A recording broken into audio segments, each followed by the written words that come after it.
제가 일부를 좀 발췌해 온 거예요. 뭐냐면 저는 이번에 처음 다이어트를 해봤는데 디톡스 프로그램으로 8일 만에 5kg이 빠졌어요. 솔직히 제가 잘 빠지는 체질인 것 같기는 한데 다이어트가 뭐가 어렵다고 다들 힘들어 하는지 모르겠어요 라고 자랑을 해주셨습니다. 아, 살 많이 빠지셨다고 자랑을 해주셨어요.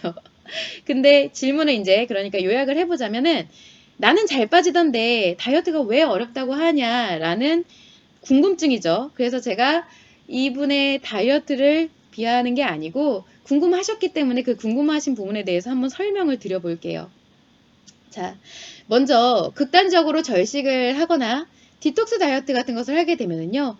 초반에는 살이 엄청나게 빠집니다. 특히나 뭐 디톡스 다이어트 같은 거는 장기 다이어트에 아예 속하지를 않아요. 뭐 2주 단기 다이어트, 1주 단기 다이어트 이렇게 가죠. 근데 사실 이때 빠지는 것은 살이 아니에요. 광고 중에서도 우리가 왜 비포 애프터 사진 올려놓고 그 일주일의 변화를 보여주는 그런 것들 있잖아요. 그래서 비포 사진, 애프터 사진 해가지고 일주일 동안 변화한 결과 이렇게 올리는 것들은 뭐 사기까지는 아니라고 해도 거의 대부분이 과장 광고예요. 그래서 극단적인 절식이나 디톡스와 같은 이 액체류만 섭취를 하게 되면요. 가장 먼저 붓기가 빠지게 됩니다. 그리고 나서 이제 수분이 빠지게 되고 그 다음에 근육이 소실이 돼요. 그래서 많은 분들이 이 근육은 단백질로 이루어졌다라고 생각을 많이 하시는데 사실 근육은 70% 가까이가 수분으로 이어져 있어요. 그래서 근육이 이제 수분이 빠지면서 근육도 함께 근손실이 오게 되는 것이고 그래서 식이 제한으로 극단적으로 이렇게 식이 제한을 하시는 경우에는 초기 일주일에서 2주까지는 체중 감소가 급격하게 일어나고 붓기도 빠지면서 약간의 사이즈 감소가 일어나게 되기는 해요. 근데 여기서 사이즈 감소는 내가 진짜 운동을 병행하면서 체지방이 분해가 되고 이럴 때의 사이즈만큼은 많이 감소되지는 않습니다. 근데 거기까지가 딱 한계예요. 이제 그 다음부터는요. 하루에 1kg씩 빠지던 게 막 0.5kg 그리고 0.3kg 이렇게 줄어들다가 나중에는 이제 이틀에 조금 아니면 3일에 조금 그러다가 이제 결국 안 빠지게 돼요. 이렇게 변화를 하게 되는데 더 이상 이제 붓기가 빠질 게 없다 보니 근손실이 올 게 없다 보니 본격적으로 체지방을 좀 태우기 시작을 하기는 하는데 이게 단순히 식이 제한만으로 체지방을 태우는 것에는 그렇게 큰 양이 아니에요. 많은 양이 아니에요. 그래서 체지방 자체가 무게가 또 많이 나가지를 않죠. 그래서 체중 감량은 많이 안 일어나게 돼요. 그래서 질문자님 같은 경우는 딱 여기까지가 어쩌면 한계일 수도 있다라고 볼 수가 있고요. 그리고 절식을 하시는 만큼 대사율도 떨어지기 때문에 에너지 소모율 자체가 더 낮아지게 되죠. 초기에 쭉쭉쭉 빠지던 게 자꾸 줄어드니까 처음에는 내가 살 빠지는 게 재밌어서 힘도 막 나고 며칠 굶어도 몇 개를 굶어도 아이 뭐 이 정도쯤이야 하고 하기는 하는데 나중에 갈수록 이제 살도 좀 안 빠지고 하면은 굶는 것도 힘들어지고 멘탈이 이제 힘들어지게 되죠. 그래서 아무튼 이렇게 뺀 살은 무조건 요요가 확정이에요. 확정이에요, 아예. 그래서 죽는 날까지 내가 절식을 하지 않고 목표치에 딱 이른 순간에 정상 식사를 하는 순간부터 초기에 빠졌던 속도 있죠. 엄청나게 빠졌던 속도만큼 빠르게 증량이 됩니다. 다시 원래대로 돌아가요. 그리고 또 한 가지는 자신의 체중 대비해서 이 감량치가 각자 개개인마다 다릅니다. 고도 비만에서 10kg 빼는 거 그리고 내가 평균 체중일 때 10kg 빼는 거는 전혀 달라요. 그 노력이라든지 속도가.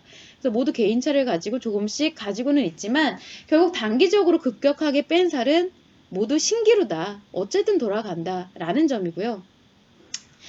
좀 이게 이해가 안 간다고 하시면은 기준을 잘 모르시잖아요. 그래서 제가 제 기준에 대해서 한번 설명을 드려볼게요. 저 같은 경우는 이제 저의 신진대사, 뭐 기초대사, 뭐 이런 거를 가지고 했을 때는 제가 3달간 23kg 정도 감량을 했을 때 어떻게 했냐면 먹는 것은 무염식 아예 소금 자체가 아예 입에도 되지 않았고요. 오로지 식이섬유 그러니까 풀떼기 그리고 단백질만을 먹게 되고 그 와중에서 내가 풀만 먹는다고 야채만 먹는다고 해서 뭐 다 먹은 게 아니라 뿌리식물은 또 안 돼요. 그러니까 당근, 고구마, 감자, 양파도 다 구근식물이라고 해서 뿌리식물이라 탄수화물이 좀 많거든요. 먹을 게 없어요. 사실 진짜 잎채소 같은 거밖에 없어요. 그래서 이런 상황에서 기운도 없는데 하루도 빠지지 않고 매일같이 이렇게 3시간씩 등산을 또 했습니다. 3시간이면 말이 3시간이지 여러분, 북한산이나 수락산 정도 정상까지 왕복하는 시간이에요. 동네 야산이 아니에요. 그리고 그뿐만 아니라 이제 추가적으로 아침에 1시간, 저녁에 1시간 이렇게 평지를 걷는 거, 그러니까 하루에 5시간 정도로 운동에 매진을 하고, 물론 그때는 휴직을 했기 때문에 할 수가 있었던 부분인데, 정말 말 그대로 죽지 않을 만큼 먹는 상황에서 죽을 만큼 운동을 하는 거예요. 근데 이래도 정체기가 오기 때문에 결국 나머지 5kg는 퍼스널 트레이닝을 진행하면서 또 추가적으로 감량을 하게 됐어요. 그리고 이것보다는 좀 덜하지만, 밥 대신에 아예 주식을 닭가슴살로 싸갖고 다니면서, 나물 반찬이랑 같이 먹는다든지, 식당에 가서도 그렇게 먹고요. 그러면서 하루에 스쿼트를 막 500개씩 하고, 타바타를 15분 하고, 푸시업을 80개를 하고, 턱걸이를 80회를 하고, 이렇게 하면서 한 달에 순수하게 체지방이 4kg만 빠졌어요.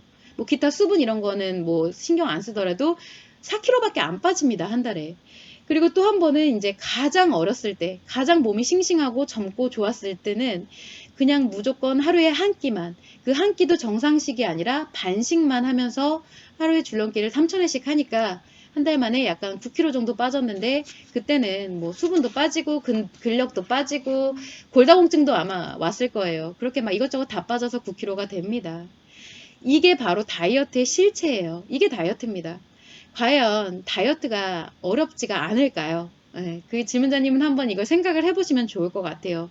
사람들마다 개인차가 좀 있기는 하지만 대체로 다이어트는 쉬운 일이라고 말을 할 수가 없어요. 왜냐면은 말 그대로 먹는 거는 줄이고, 먹는 건 줄여서 힘든 와중에 소모량은 늘려갖고 운동을 해야 되거든요. 다이어트가 쉽다고 생각을 하시든 어렵다고 생각을 하시든 어떤 생각을 하시든 간에 그거는 각자 생각을 하시는 부분이지만, 다만 이런 질문에 있어서 제가 좀 우려가 되는 것은 뭐냐면은, 다이어트가 쉬워요. 하지만 내가 쉽다고 생각한 다이어트에서 자꾸 요요가 발생을 하게 되면은 살은 점점 더 찌죠. 대사가 점점 다이어트를 거듭할수록 내 대사량은 점점 떨어지기 때문에 살은 더 쪄요, 결국. 그럴 때 발생하는 심리 문제가 어떻게 될까가 조금 걱정이 되는 부분이라서 한번 이렇게 길게 설명을 드려봤습니다. 참고를 해주시면 좋을 것 같아요.